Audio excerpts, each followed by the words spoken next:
Well, good evening and welcome to our regular meeting for the month of May. Glad you could be with us. We're happy to have you.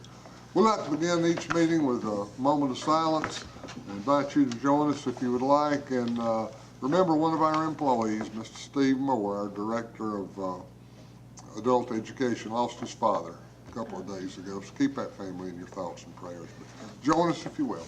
Brian is doing better. Brian Brian Adams? doing Okay. better, but still recovering. Good. Just continue to remember him, but he is doing better. Join us if you would like.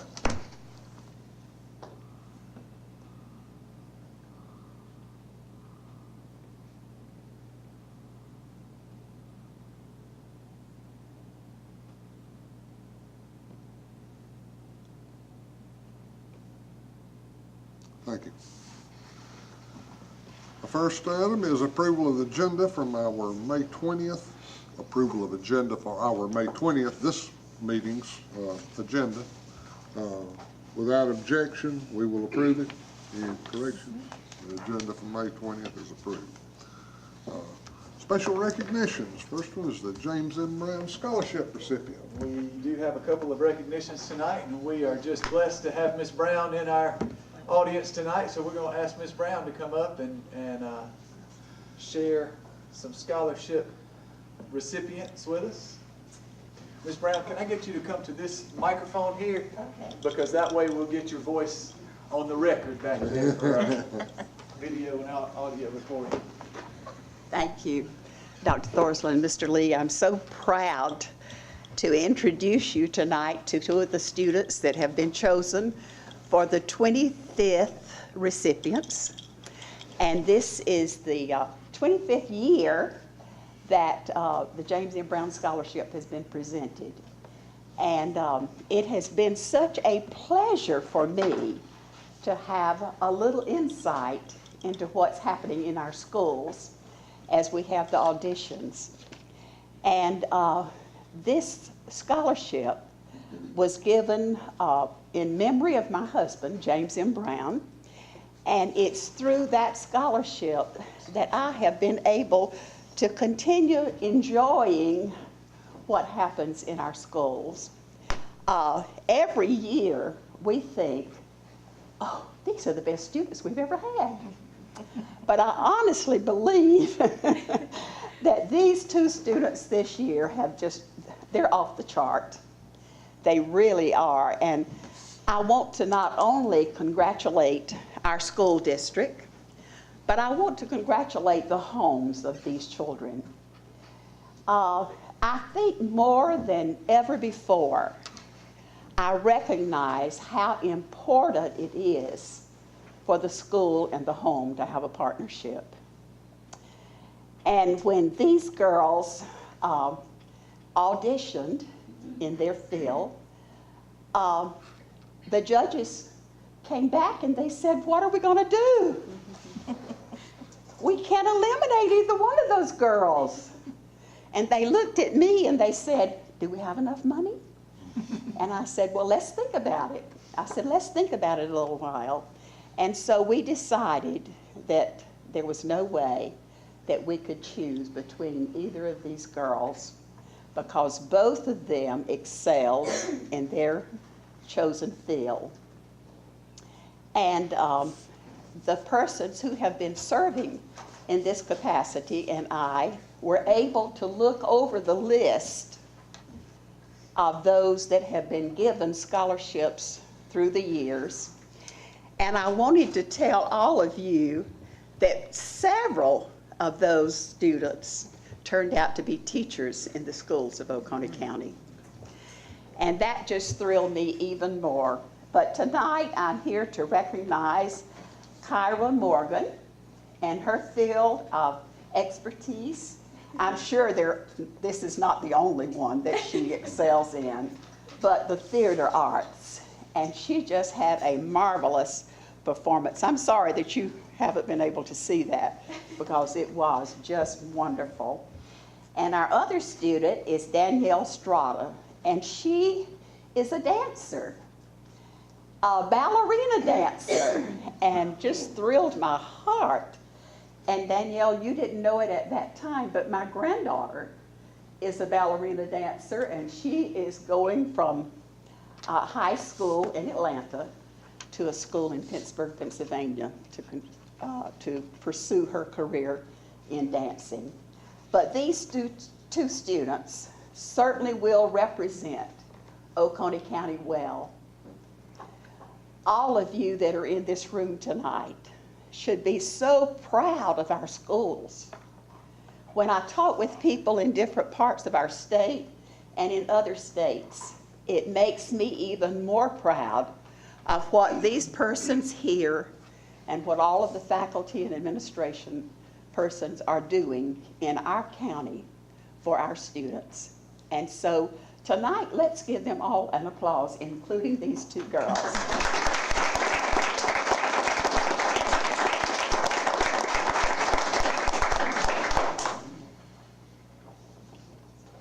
Thank them so much.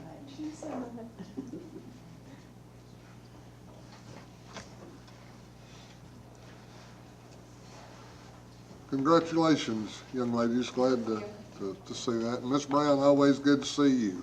Thank you. Next is our Teacher Forum Scholarship recipients. And I think I'm going to assist them, but Mr. Link's going to read about the scholarship first. It's a pleasure for us to be here this afternoon, and we appreciate the opportunity to do this. The Teacher Forum Committee meets several times a year and consists of teachers of the year from each school who serve a 2-year term on the committee. In 2011, the committee decided to offer a scholarship to help Oconee County students who want to become future educators. In an effort to raise funds for the scholarship, committee members work with schools to offer teachers a special Jeans Day. Faculty and staff members make a contribution to the scholarship fund and in return are allowed to wear jeans to work on the date set aside as Jeans Day. In addition to the money raised from these contributions, the Oconee County Education Foundation also makes contributions to the scholarship. The Teacher Forum Scholarship is awarded to graduating seniors who plan to attend a 4-year college and major in education. Since its inception, a total of 37 scholarships have been awarded. In 2011, the scholarship amount was $1,000 for one student. Two seniors. In 2012, the scholarship in the amount of $1,000 was awarded to a graduating student at each of the 4 high schools. Through continued efforts, support, and contributions, the scholarship has grown. In 2013, the Teacher Forum was able to award $2,000 scholarship to one senior at each of the 4 high schools. In 2017, the scholarship amount increased to $2,650. For the past 2 years, 2 students from each high school have been awarded a scholarship in the amount of $3,000. We encourage any senior who plans to major in education to apply for this scholarship. Interested seniors can check with their guidance department at their high school for more information. And of course, we couldn't do this without a commercial. If you would like to make a donation to the Teacher Forum Scholarship Fund, please contact Annette Orr here at the district office. She's in Instructional Services Department, and we would deeply appreciate your support. At this time, I'm going to ask our Teacher of the Year from 2019, 2020 to come and join us. Lindsay is going to make some presentations with Dr. Thorsley. So I'm going to call the names of our award winners for this year, and if you'll come up front and receive your certificate, and I'm going to ask you to stick around so we can get a picture of everyone who's here. So first we have Jenna Wilson from Seneca High School.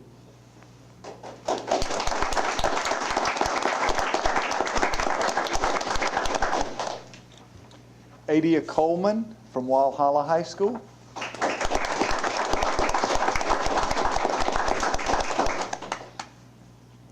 Randy Paris from Walhalla High School.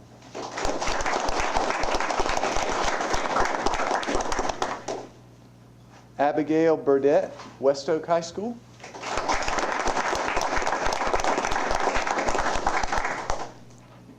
And Peyton Tollison from West Oak High School. If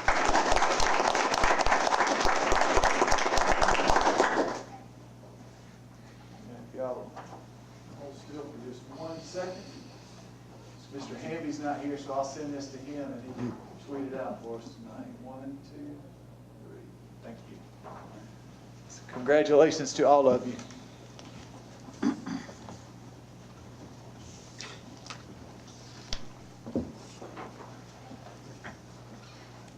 Next on the agenda, we are fortunate to have with us tonight Ms. Debbie Howard.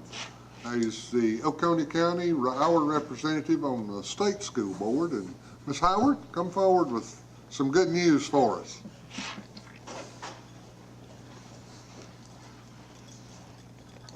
I do want to thank Dr. Thorsland for giving me the opportunity.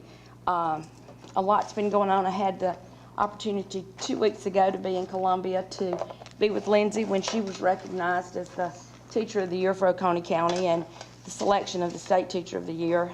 Lots of wonderful things are going on in Columbia, and I do want you to know that the things that are going on in Oconee County are being recognized by the State Board of Education in Columbia. There's always talk about the wonderful things going on with the career education program in Oconee County, the programs that are going on in the high schools and the elementary schools, and the growth that are being made by all the students as we travel on that road to the South Carolina graduate. Several things that are in the works right now that are you're going to be seeing the results of in the next year or so. The South Carolina standards for social studies have been approved by the State Board and the Educational Oversight Committee, so that professional learning opportunities will be beginning in September. There will be intensive training for social studies teachers. There were some changes made in the elementary social studies standards, so there's going to be lots of training there, but that'll begin in September. We're also getting ready in the next 3 or 4 months. These standards never end. They're written for 7 years. So now that we've got the social studies standards covered, we get to start the science standards, because this year is the time for those to be rewritten. So they have compiled a board of teachers, higher education educators, and experts from science fields across South Carolina and across the country, and they're going to be beginning to work on the science standards. So you'll be hearing more about that. Another great thing that's happening is, in this world of technology, we worked on the technology standards for kindergarten through 12th grade. And there's certain courses that you take in middle school, some in high school. But one of the great things that's happened is they met with a group of business leaders, again, technology professors and all this. And we now have a South Carolina standards for computer science, which is going to be a career path in the high schools. And this is for those people who recognize early that that's the field they want to go into. They don't want to just take those minor computer classes to get them through high school, that they realize when they go into college, this is the field they want to go into. So these classes are going to be offered. They're going to be intensive courses in computer, and it will not be according to the grade that you're in. Those courses are all level courses. So there will be level 1, level 2, level 3, and level 4. So you can take those as you progress. So we were real excited about that. The other thing we're excited about with that just passed this month is the uniform grading scale. The uniform grading scale is now going to be the same across South Carolina. So when our students' GPAs are calculated, they're going to be calculated the same way they're calculated all over the state of South Carolina. So that's another thing we're excited about. Also, one of the real emphasis that we're putting on right now is the elementary school literacy. And we have the Palmetto Literacy Project, which is the 176 elementary schools in South Carolina that 1/3 of the third graders did not meet the standards. So that program, we have literacy coaches in our schools now, but that program is being expanded. There has been being hired 20 literacy specialists that will be working with the Florida Center of Research. Those 20 people will be working with the literacy coaches in all the school systems. Those literacy coaches are now, the requirements for those literacy coaches are going to change a little bit, and there are going to be some extensive training in the areas that we need to work in to get those grades up. So I think you can see lots is going on. Dr. Spearman meets regularly. I know everybody was a little upset that the legislature didn't finalize anything, but please know that the State Department, Dr. Spearman, members of the State Board of Education are meeting with our legislatures on a daily basis in Columbia, trying to get things for South Carolina educators. We realize, I was taught for 37 years. I retired after 37 years. I know what you go through on a daily basis. And I know you deserve more, and believe that we are in Columbia working to try to make that happen. And as a former Oconee County student, I am amazed at the things that are going on in Oconee County, and I want to thank this school board for the support that you're giving teachers and students and working to make sure that they have the things they need. That's Dr. Spearman's goal, and that's her mission, is that the students in South Carolina come first. And we have to provide those students with a environment that's ready for them to learn, healthy environment, and I'm proud to say that I'm from Oconee County. And I left a card at all of your tables, so if you have any questions, I may not know the answer, but I can get it in Columbia. So thanks for the opportunity. Thank you, Ms. Howard. And just so everyone knows, those of you who have gone through the Seneca schools, at Seneca Middle School, the Tim Howard Gym is named for Ms. Howard's brother. And she is a retired educator who our legislative delegation has asked to represent Oconee and Anderson. So Oconee and Anderson get one seat on the state school board, and Ms. Howard fills that for us. So we thought it would be good for her to just kind of be recognized at one of our board meetings so people would know who she is. In case we need an advocate in Columbia for something, we have one right there. I've enjoyed getting to know her just over the past couple of weeks. We met at a couple of different functions, and she agreed to come introduce herself to everyone. So thank you, Ms. Howard. Thank you. And thank you for being here, and thank you for what you do, Ms. Howard. Next is the Pledge of Allegiance and School Highlight, Westminster Elementary and West Oak High. Ms. McAllister. Yes, we have three wonderful students here tonight to lead the pledge for you.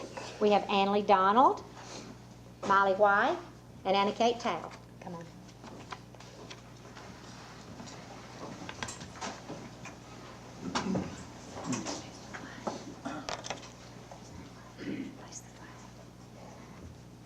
Attention, salute, pledge.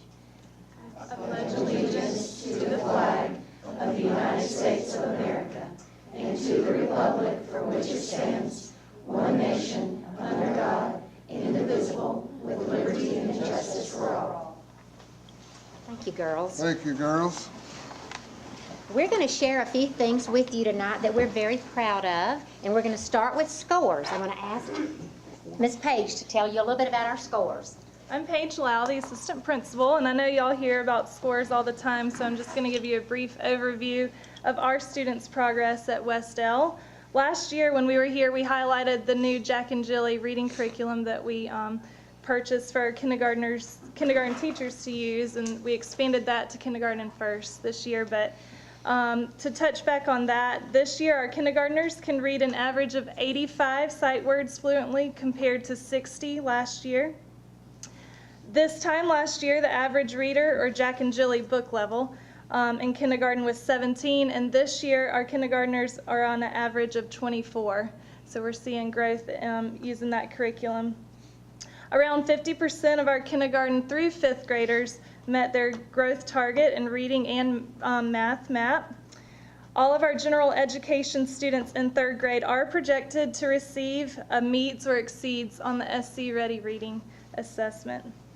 We celebrate our continued growth, and for every child that does not show adequate growth, we are trying to provide extra attention, resources, and time. We want to do whatever it takes to prepare each student for a successful future. We all work together, and it takes us all, and we appreciate what you all do to support us as well. We'd like to talk just a little bit about one of our projects, and it is our beehive. Our beehive is thriving. We're so excited. We've recently had to split our hive. We have a primary hive and a secondary hive, and they're buzzing all day long. But the cool thing about this, our children enjoy watching it, but the cool thing about this is our bookkeeper, Miss Michelle Pickens, will surprise you. We have some pictures. She is a bookkeeper by day and a beekeeper by night. She does so well, and that's okay. A few pictures of her and our hive, and we're really proud of it. Our children really you'll see them stopping in the hall all the time, watching the bees and the hive, and Miss Pickens does all the work after school. She goes to the classes and everything, but we appreciate her being so brave. There's children watching out the window. She has a mentor, Mr. Blackwell, that helps us. This is the Bee Cause Project.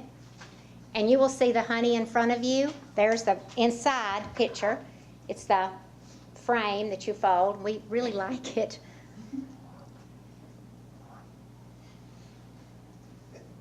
Okay, the honey that you have in front of us is from the Bee Cause Project, and it's delicious. And we used it on one of our agriculture nights with our parents and sold it. So we hope that you enjoy that. But I appreciate Miss Pickens taking the time to do this. And some of the children talked to her about it. So it's a learning experience for us as well.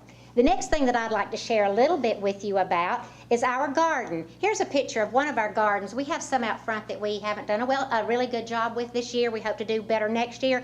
But this is our garden out back. If you'll notice, the blocks are painted. They were painted by the art group, 5th grade art class. And the plastic cover rolls down and up for cold nights when we do our winter garden. And the First Baptist Church in Westminster helped us with that. And the next few pictures that you will see, a couple more of the garden. It's really thriving right now. I think the bees are helping us out a little bit too. And this is some pictures from our agriculture night. We feel like agriculture really touches the parents and the families in our community, and we want to accent on that because that's what it's all about. We want our children to know, there's a few more, that we don't just go to the store and pick up milk. You just don't go there and pick up fruit. It comes from somewhere first. I'm going to ask Miss Durham to come up and say a couple things to you. She's a wonderful kindergarten teacher about Ag Night and the garden. This was our second annual night that I planned for us, and we had over 500 people attend this year. We had all kinds of representatives from local farmers, local communities, Farm Bureau that I'm a part of also came and did a lot that night with us, and the children really had a fantastic time that night. I think some of our board members also showed up, and we had a great time. Appreciate her hard work on that, along with her teaching during the day. We also have one other thing that we'd like to share with you, and it's something that we started this year. It's an art club. So we're trying to hit all of the types of interests at our school. And Miss Hammond, our art teacher, does a great job with the club, and they come in early before school in the mornings. So we're going to present you with a portrait of you, board members, and I'm going to let her tell you how that happened. Ready? Oh, yay. Hi, I'm Miss Hammond. I just want to talk about how proud I am of these guys. To be able to come to Art Club, they had to apply, and they had to not only show creative talent, but they had to write about how they could make our school better as being a part of Art Club. And so we all picked a staff member from the school and got their picture and created these portraits out of modeling clay. And that was one of our projects that we did. Their shirts are also one of our projects that we did. But we decided to create, after creating our staff members and our display, create some of you guys. So I hope you enjoy them. I think you'll get a little laugh out of them. They're really good. But we could pick them out. I mean, they did a fine job. And they did Miss Lau, and they did me at school, and a few of the teachers, and we didn't even have to see the names. We knew who they were. I want to know if we can replace those pictures in the back. That might be a great idea. But I think you'll appreciate them. And then we have some more to present at a later time from you ladies and Dr. Thorson and Mr. Hanvey. We didn't quite get all of them completed. Thank you. It's an improvement. Thank you. Thank you so much. Thank you, Ms. Hammond. So those are just a few things that we have going on, and we would love for you to come. You can pop in anytime. We have a lot of things going on. We are concerned about our academics and our scores, but we're also concerned about helping the students learn about everything to prepare them for a more successful life. So come by anytime. Before I do sit down, I would like to tell Lisa Durham, thank you for her hard work with Ag Night and the garden, Miss Hammond for the art club, and Miss Higgins for the bee house. This is the bee lady right here. You couldn't see her in the pictures very well. But thank you so much for allowing us to come. Thank you, Mr. Johnson. Thank you very much.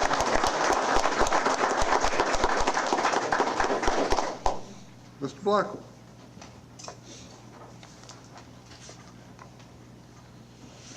So this year at West Oak High School, we have, it being my first year, we've taken the time to nurture some of our existing programs, but also initiate some new things that we feel will be beneficial to our students in the long run.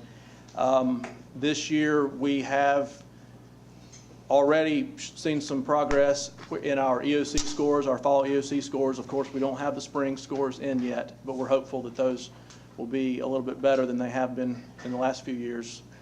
We're celebrating a lot of successes with our band program this year.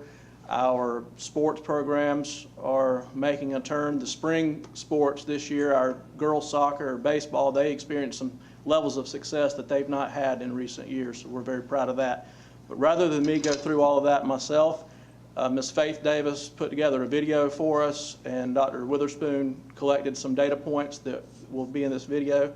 And some of you will recognize Luke Smith as the voice in the video. He was gracious enough to do this for us.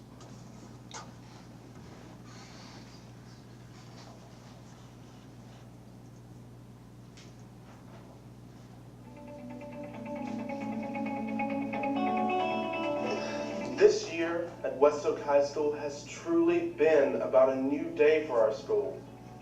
From clapping in our freshmen at orientation, to new faces on our courts, fields, and in our hallways, to moving musical presentations, to the heart-stopping sounds of our pet band when the scoreboard's close, to the host of our teams that made state playoffs, some of them for the first time in years, to victories at Special Olympics, and the joy of Warrior-Rama on a Main Street night. To the teachers who pulled out all the stops to help our students pass end-of-course tests, that we honored with our first ever EOC celebration. To glittering nights on our school stage for plays and crowning our school queens. To shattering scholarship records and numbers of seniors applying for college entrance. From our first ever signing day for Warriors headed to careers and military futures. To the elegance of our JROTC ball and the thrill of your jam on the prom dance floor. To lending a hand to our local elementary schools and Shop with a Warrior. We strengthened the bonds of our Warrior family. We cheered for one another. We pushed for one another. And even when we went farther than we've ever been before, we also quietly whispered, just wait, we will be back for more next year. We, this Warrior family, this group of determined young people, defined Warrior Strong. And we are just getting started.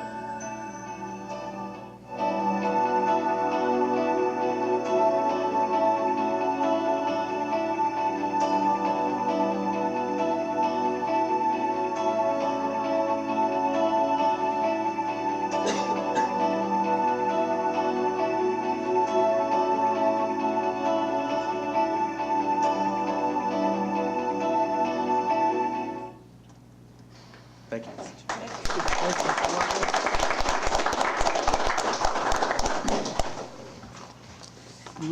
on the agenda is public comment. Ms. Gibson, did we have anyone sign up? We do, Kat Clover.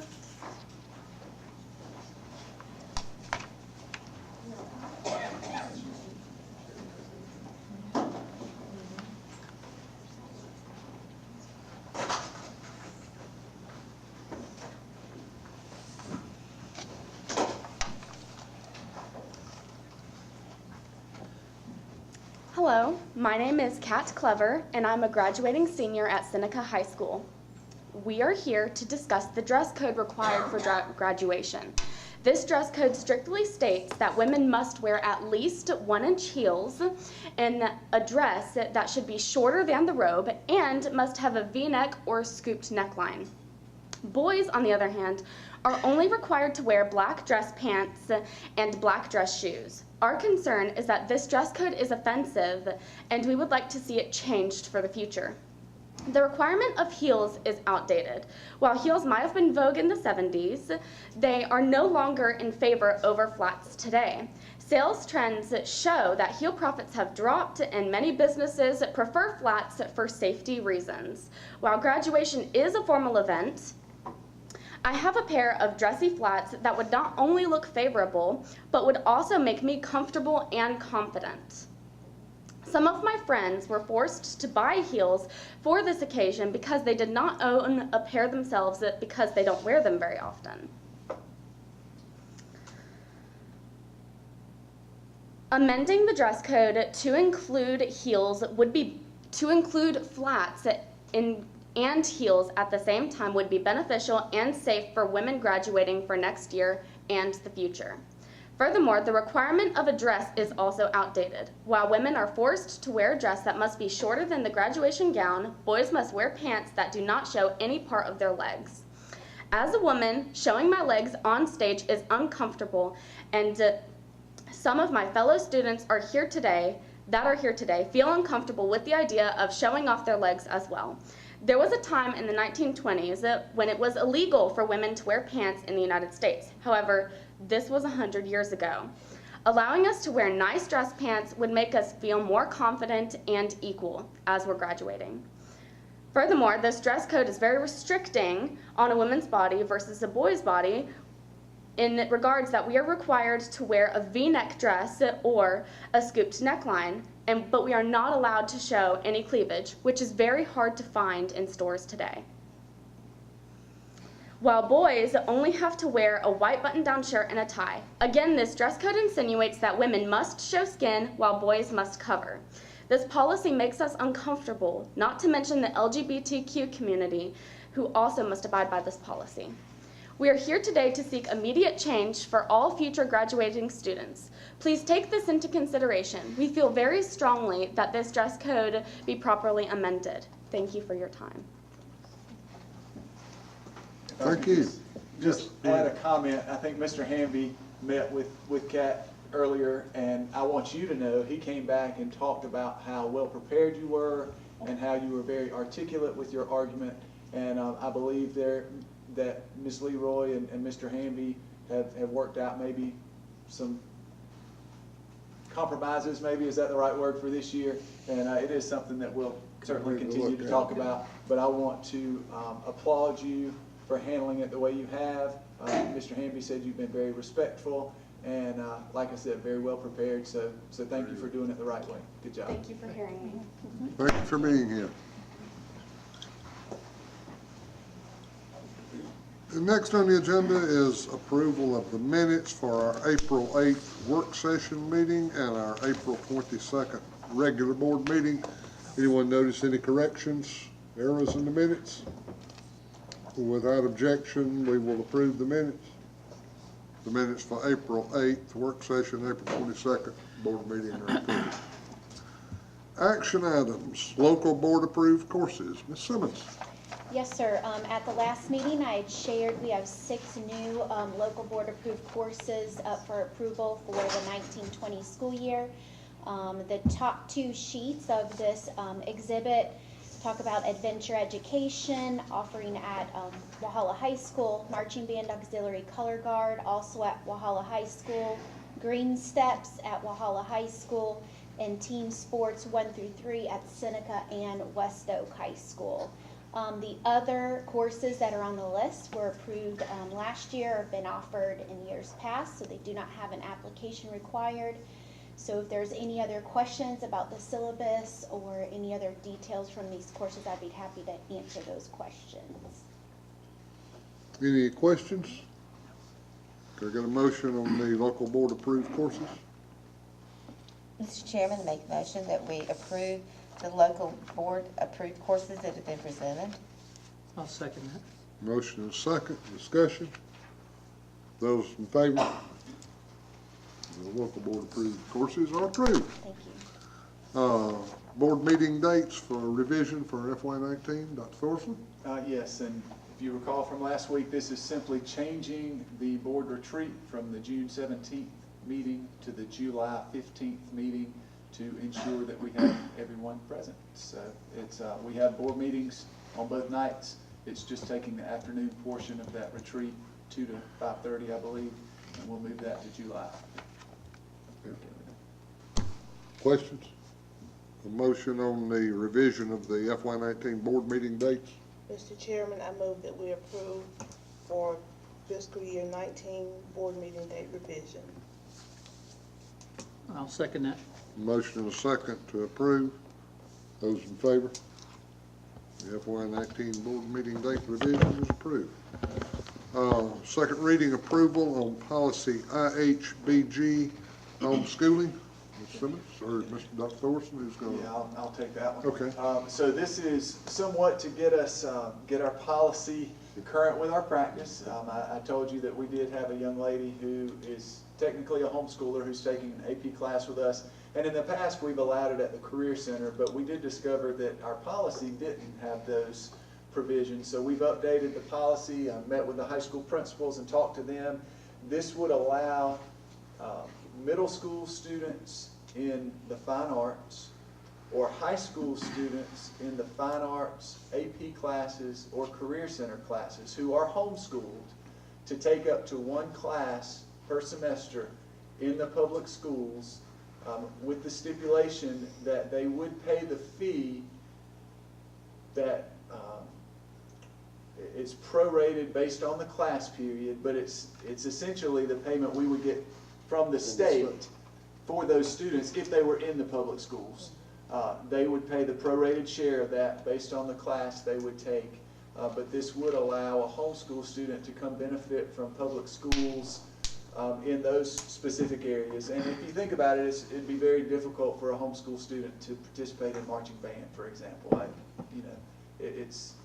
You need a large group of students to do that. And then AP classes, a lot of parents may not feel competent. I know if I was a homeschool dad, I wouldn't feel competent teaching AP English, but I might still want my child to be able to take that. So we're just opening the door a little bit, and in discussing it with the high school principals, they want to use it as a recruiting tool. They want to have homeschool families come in and think, oh, this isn't so bad, and come join them full time. So we feel like it's a positive thing. To me, the most important thing is that all students are educated. One of the great things about America is we have choice, and public schools are there for the majority of people, but there are families that choose homeschooling, and there's nothing wrong with that. We're not competing against them. We're competing with the same goal, or not competing, we're proceeding to the same goal, and that's to see an educated populace. So however that happens is good, but we want to see collaboration rather than competition in this area. So I think this is a good thing. Questions of Dr. Thorson? Is there a motion to approve policy IHBG? Mr. Chairman, I move that we approve on second reading the policy IHBG homeschooling. Second. Motion and second. Any other discussion? Those in favor? Policy IHBG homeschooling is approved. Third reading on the FY20 general fund budget. Ms. Moore. Okay.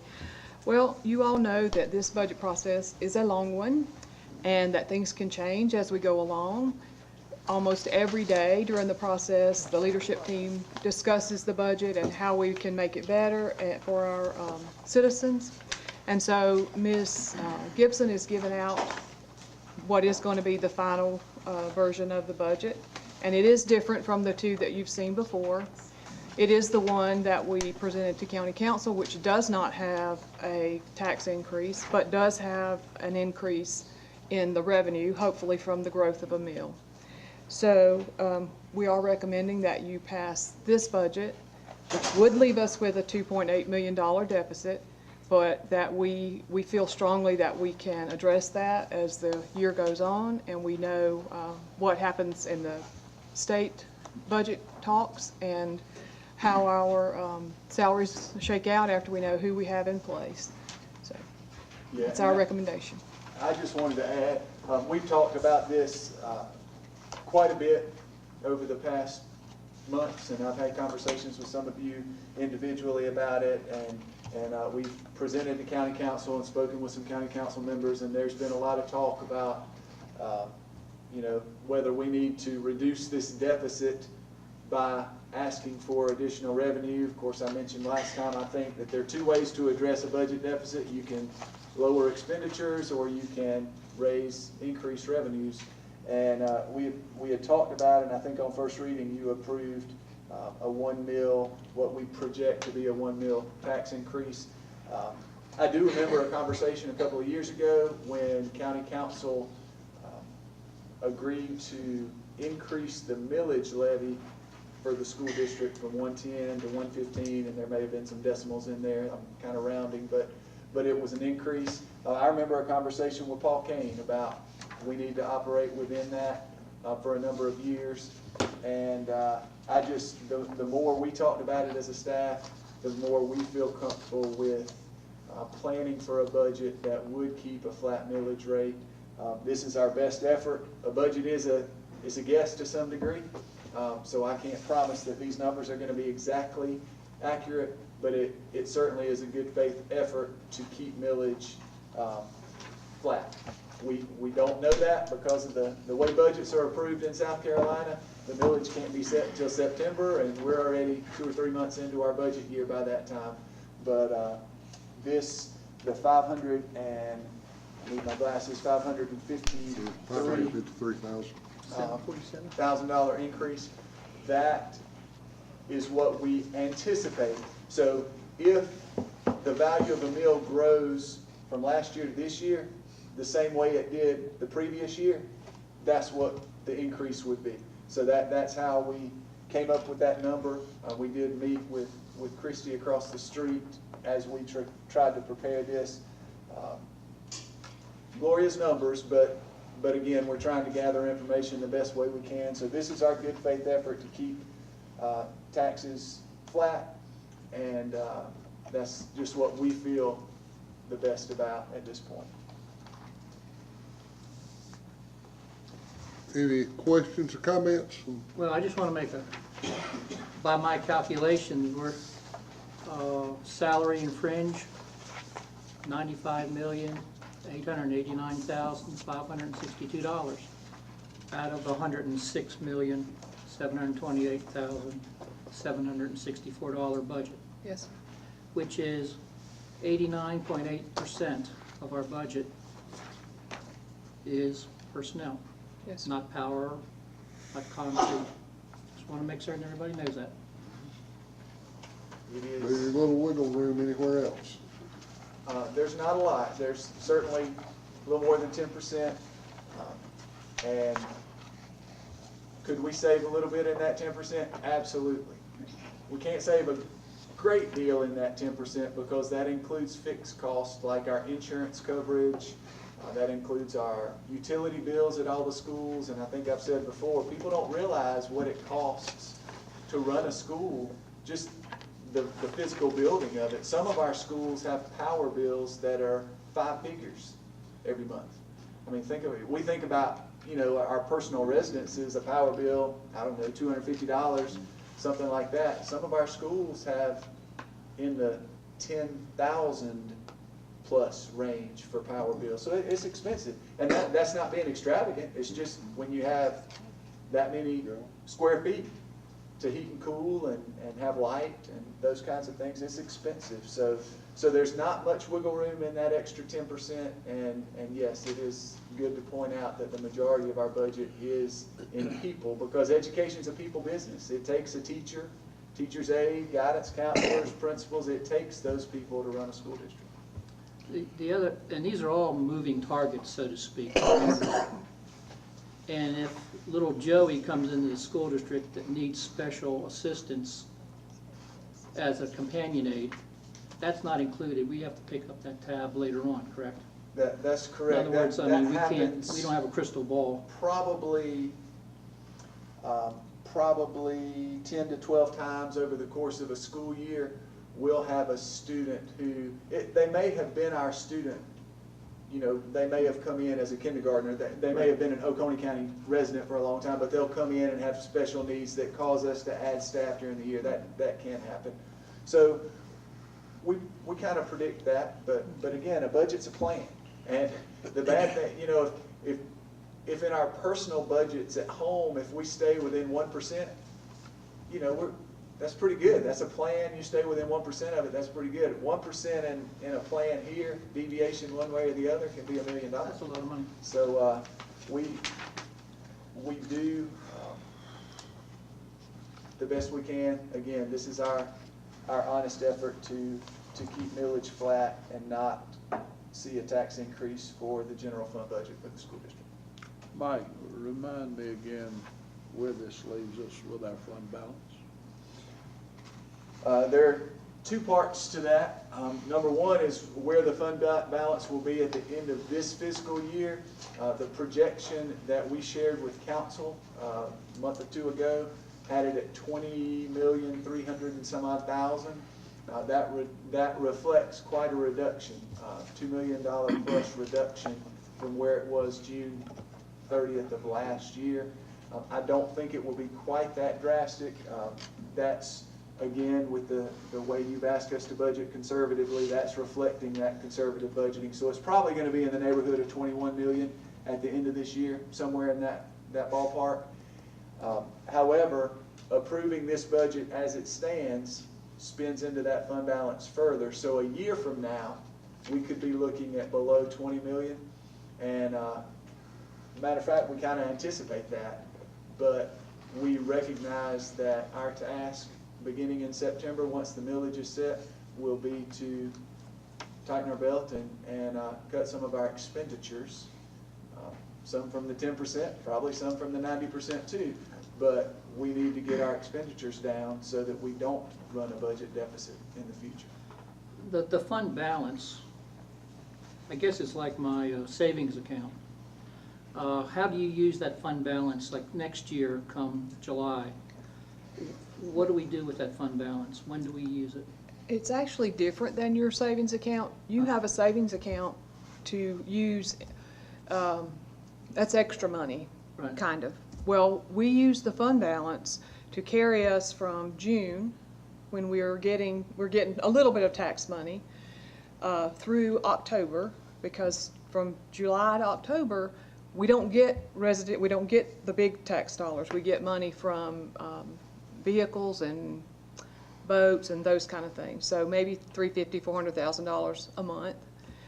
So we have to use the money that we have at the end of the year to carry us through to November.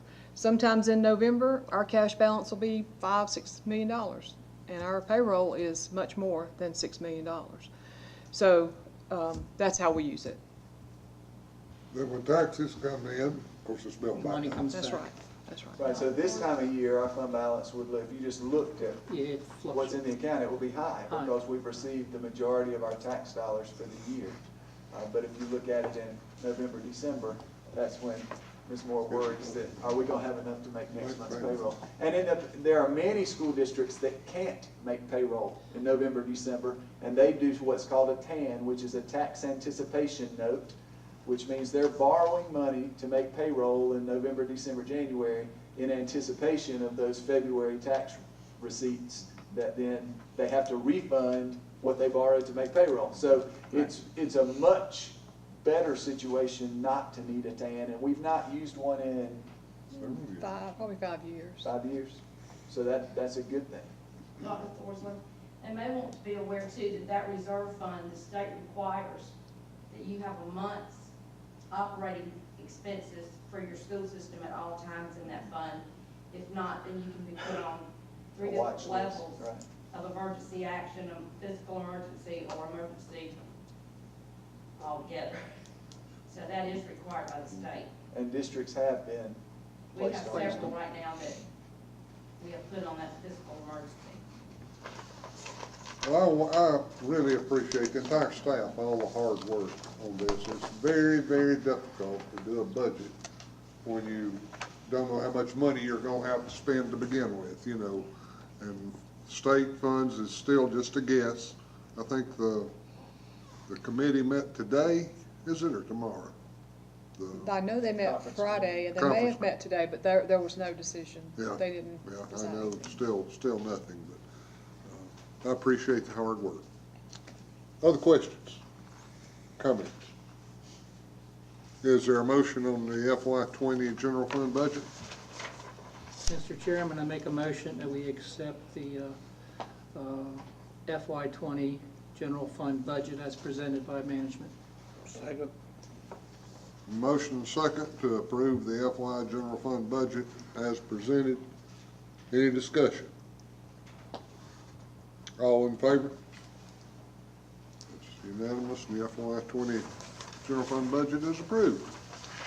That was the last of the open session. We now will go into executive session for employment recommendations and changes, and we will return to open session for any action required shortly. Without objection, we will go into executive session. We're in executive session. Thank you.